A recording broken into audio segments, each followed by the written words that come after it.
ছাগলী দুজনী বেচিলোঁ মানে নহয় এটা খাচী এটা এজনী আৰু এয়া মাকজনী বিক্ৰী কৰি দিলোঁ। এতিয়া গোটেই পোৱালিটো আটা পৰি গোটেই চিঞৰি বিচাৰি ফুৰিছে নহয়, সেইটো কাৰণে ভাত কেইটামানকৈ আনি পেলাই খাবলৈ দিছোঁ। নিবিকিলে নহয়, বিকিবই লাগিব। ছাগলী মানে মই আৰু নাৰাখোঁ বুলি ভাবিছোঁ, শেষ কৰি দিম বুলি ভাবিছোঁ। সেইটো কাৰণে চিৰহি ইমান মানে কি এৰি দিলেও ক'ৰবাত বহুত দূৰত পাই যায়গৈ, আৰু য'ত যি থাকে এফালৰ পৰা দাহি মোহাৰি খায়। সেইটো কাৰণে বিক্ৰী কৰি দিলোঁ। এতিয়া পোৱালিটোলৈ বেয়াও লাগিছে। পোৱালি মানে গাখীৰ এৰিলে, কিন্তু মাকজনী বিক্ৰী কৰি দিলোঁ যে এতিয়া গোটেইখন ঘৰত তালফাল লগাই দিছে চিঞৰি। নিতাই চিঞৰি আছে নহয়, বেয়াও লাগিছে। সেইটো কাৰণে আকৌ মাতি আনি অলপমান ভাত খাবলৈ দিছোঁ।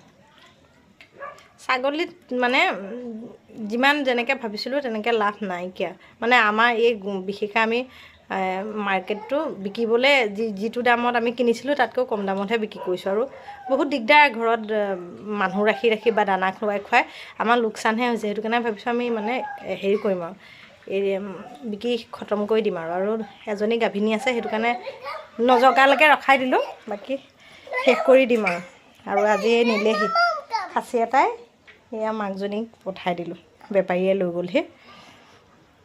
কিনিবলৈ গ'লে ইমান দাম চিৰহি বা বিটেলৰ, আমি নিজেই পাইছোঁ, কিন্তু বিক্ৰী কৰিবলৈ গ'লে বা মাৰ্কেটটোত সেই মাংসটো কোনেও খাব নোখোজে বা কিনিব নোখোজে বেপাৰীয়ে। তেনেকৈ দেখোন আমি যিমান যি দেখিছোঁ এই গুৱাহাটী মালিগাঁও মাৰ্কেটখনত মানে ইমান মাৰ্কেটেই নাই। সেইটো কাৰণে পুহি কি লাভ নাই, মানে লাভ ইমান দানা পানী খৰচাটো যদি নোলায়েই তেনেহ'লে পুহি কি লাভ। সেইটো কাৰণে আমি মানে লাহে আৰু ছাগলী মানে নাৰাখোঁ আৰু এই চিৰহি বিটেলৰ মানে মাংসটো ইমান চাহিদা নাই বুলি কোৱা এতিয়া গম পাইছোঁ, আগতেতো গম পোৱা নাছিলোঁ ইমান মাৰ্কেটত মানে নচলে বোলে। সেইটো কাৰণে এইবিলাক চিৰহি পোৱালি এইটো, আৰু সেই তেনেকৈ বিটেল সিহঁত কিন্তু বিকোতেনে বহুত দাম। দেখাত ভাল লাগে বা ডাঙৰ হয়, কিন্তু কিনিবলৈ গ'লে বহুত দাম, বিকিবলৈ গ'লে দাম নেপায়।